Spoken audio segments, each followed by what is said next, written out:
Someone needs to get fired. Or hired. I don't know which it is. I don't know if Bournemouth have a set-piece coach or not. But if they're there, they need a serious looking at. And if they're not there, then they need to hire someone. Because what we saw yesterday, Man City versus Bournemouth, Bournemouth did concede from a corner, but they could have conceded from 3. Definitely 2. And that, in the modern day and age of football, especially considering what happened last year in the Premier League, is just not good enough. The team that won the league last year was called Set Piece FC. And so let's take a look at what Bournemouth's actual defensive setup was from these corners. And this is just one example, but it was pretty much the same throughout the entire game. And what Bournemouth are going for here is a pretty standard setup, right? We've got some of our smaller players man-marking some of their biggest threats. And then we've got a kind of zonal system the rest of the way. Now, statistically, that is the best way to defend corners, and that's why most teams do it.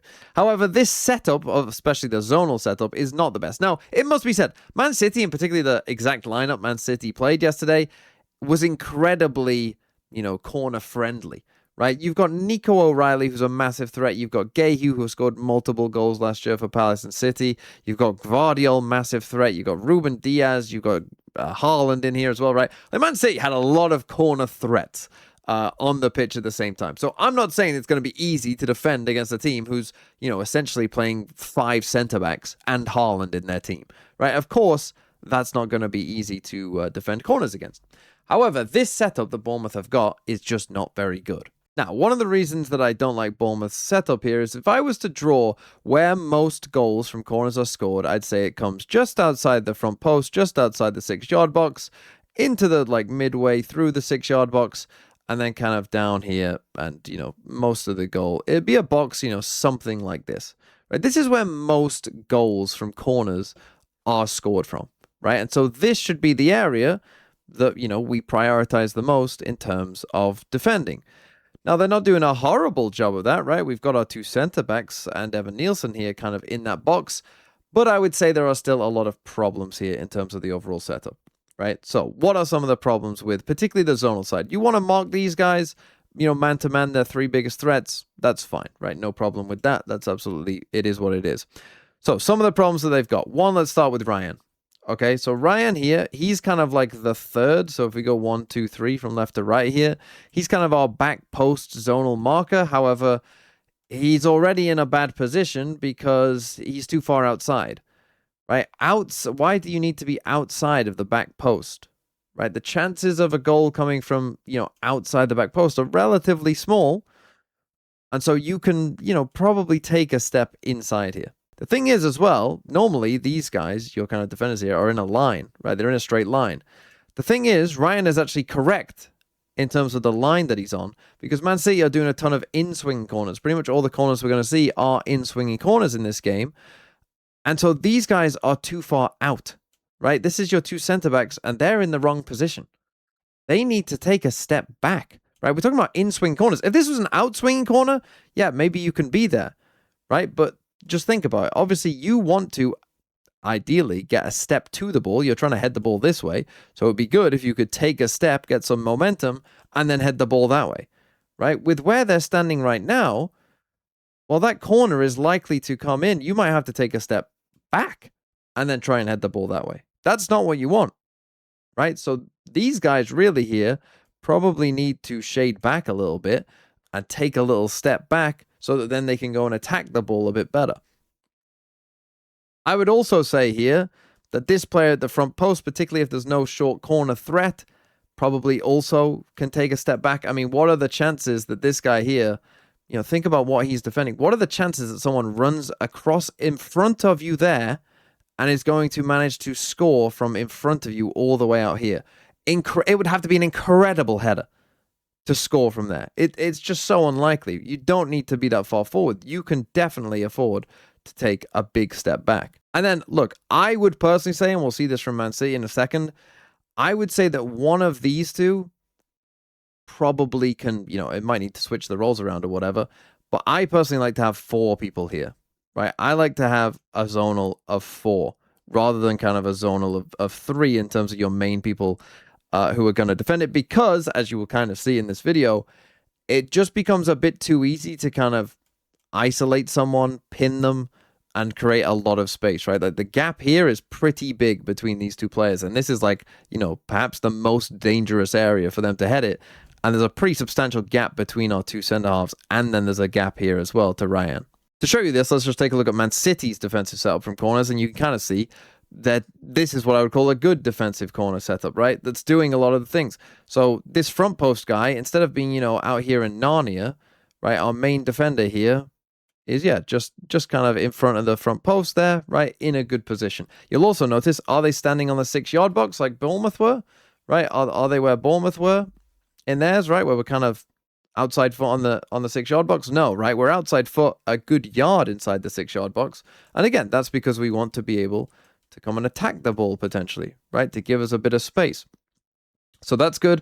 This guy here, also, we are in a line. You'll also notice we got 4 players here, right? So this is basically everything that I just said, right? We got 4 players, our main headers of the ball, in a line, tight together, right? Not too far outside the front post, kind of inside the back post as well, right? So we're defending the area of most threat. Similar system, right? Again, we've got man-to-man, going on here, and some zonal as well. I would say for Man City, if I was just giving them some tips as well, I would probably say Foden, if there's no short threat, right? If there's no short threat that they're going to play it short, you can probably take a step back here as well. And that's also then going to help you take a step back here as well, so that you can kind of be equidistant from these two threats. And if Foden just takes a step back, that means, these two kind of have a way of getting to him. So it just makes it his job a bit easier that this guy isn't completely free. So that's the difference between Man City's setup, which I think is a good setup, and Bournemouth, which I don't think is a good setup. Now let's take a look at some of the corners that actually happened. And we'll start with this one. Sorry, this one's a little bit blurry. But you see, we got Nico O'Reilly. So what City are doing is essentially, we're all running in here, and then Nico O'Reilly peels off at the back post. No one's man marking him. And again, this isn't too bad because, again, when the ball gets here and he's going to head it, is the threat of him, super, super duper high, of him scoring from here. He could score from there, it's a completely free header, but it'd still have to be a pretty good header to score from there, right? This isn't the easiest of chances necessarily. Now, he actually horribly mistimes it. The bigger threat from here, perhaps, is him heading it back across. And then we run into the problem that there are a lot of Man City players here, but there's 3 Bournemouth players who essentially, are doing nothing. So this is a problem for them to potentially sort out as well. As it happens, O'Reilly, kind of completely shanks the header. Okay, next one. So this is the corner that we started with, and we kind of get a view back here of what's happening. And we see a very interesting strategy from Man City that they essentially ran multiple times and just has a lot of success. And if I just show you this, you'll see what I mean. But the ball is coming in over here, and you see basically what we're trying to do is we are trying to box 2 players out, right? So we're man marking Diaz here, but he's now just trying to box this guy out, right? So we're trying to get this 2 defenders for 1 attacker. We're just trying to shield these players from actually ever being able to get the ball. Same for Haaland, right? He's just trying to shield this guy and shield the keeper here, right? So we're 1 attacker for 2 defenders. Guardiola, as you can see, is not looking at the ball. He's not trying to get the ball. Neither is Semenyo here. They're just trying to box these guys out so that they can't get it, so that then Guehi can attack this big space here and go and score. It's a nice idea from Man City. I would personally say, once you realize that Nico O'Reilly is not being man-marked, I would probably have told Man City in this game that you actually could get 2 people in here, right? You could do something like this. So we're pushing out, creating this big gap, get 2 people in there, just to increase the chances that, it does find your head. In this instance, the corner is kind of slightly overhit. So, he has to actually retreat and come and head it from back here. But again, you see the same problem that when he heads the ball back across, there's 4 Man City players that potentially, could get the ball, if it just fumbled off this guy and fell here, Guardiola maybe scores. Right, we've got 4 Man City players. You've realistically only got 3 Bournemouth players, though, that, when this ball comes back across, could get it. So you're already seeing, and again, we just got multiple people over here, not being really involved. Come to the second half, exact same thing. This is a corner that Guehi should score from, and it's the exact same corner routine. We've got 1 guy on 2 just here. Semenyo's boxing out Ryan over there. Guardiola is, just pushing this guy around, and Haaland's trying to make sure that the keeper can't get it, and we get Guehi completely unmarked. And so Guehi's just completely unmarked. It ends like this. Petrovic gets caught underneath the ball. He's nowhere near. Ryan's nowhere near. This guy's nowhere near. This guy's getting boxed out. Free header. I mean, this should definitely be a goal. Literal open goal 4 yards out. But Guehi kind of whiffs on the header and he kind of glances it rather than getting a full head on it. But that should have been a goal, right? This is about as easy as it gets, to be honest. We get what is the goal. And again, it's the exact same thing, right? So it's the exact same thing. Semenyo on Ryan. We're just going to box you out. We're just going to box you out. You're just going to run over here. Okay, he's going to get a free header. And again, it's the exact same thing. Corner comes in. There's Gahey, completely unmarked. You can see that Ryan here is like the player who's perhaps closest to getting this when this guy is getting pinned here and not being allowed to move. But this is what I mean about Ryan is way too deep, right? The initial setup is all wrong. You're way too deep. You need to be in here. And if he is in here, it makes Semenyo's job quite a bit harder because now Semenyo has to try and pin him, but he also needs to try and not get in the way of Gahey heading the ball. Right, that's not going to be that easy. It's super easy for Semenyo when Ryan is so far deep. If Ryan is already here, and he can then just go and attack this ball, even if all this is going on, we then have a chance. And maybe he still scores, right? Maybe it still happens, but at least then he's under challenge. I mean, again, completely free header from here just is not good enough, right? And it ultimately does take a deflection, but it goes in 1-1, and ultimately you end up losing the game. But talking about the Premier League, like how much money is involved in this? How high are the wages for this? And that's our corner defense. It's just not good enough.